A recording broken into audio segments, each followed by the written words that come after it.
গোটা জিরা, জোয়ান, গোলমরিচের গুঁড়া, কালি জিরা, গরম মশলা, মিট মশলা, জিরা গুঁড়া আর মৌরি।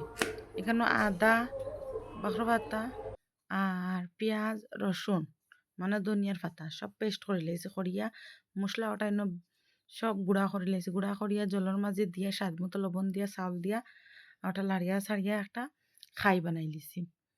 পরে খাই ওটা লাড়তে ছাড়তে যখন পুরা শুকাই গেছে তখন কিতা করছি নিচে চাউলের গুঁড়ি ফেলাইছি, ফেলাইয়া আর খাই ওটা সব রাখছি, রাখিয়া আর একটু গরম থাকতে থাকতে ঠিকছে ওটা মাখিয়া সুন্দর সফট একটা ডো বানাইলিম।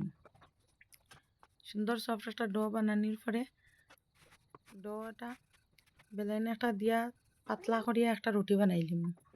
তো ওরকম বড় করিয়া রুটি বানানির পরে কিতা করবো গ্লাস দিয়ে ওটা সুন্দর সুন্দর করিয়া গুল গুল করিয়া কাটিলিম রাউন্ড রাউন্ড শেপ দিয়া।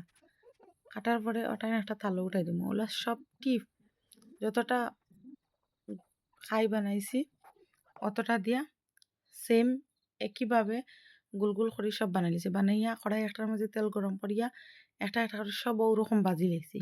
এই পিঠাটা খুবই পারফেক্ট হয় আর খাইতেও খুব বেশি সুস্বাদু। যারা মিষ্টি পছন্দ করে না তারার লাগে এটা খুব বেশি ভালো লাগবো। আর এটা ফ্রিজে স্টোর করিয়া সপ্তাহ দিন রাখতে পারবা।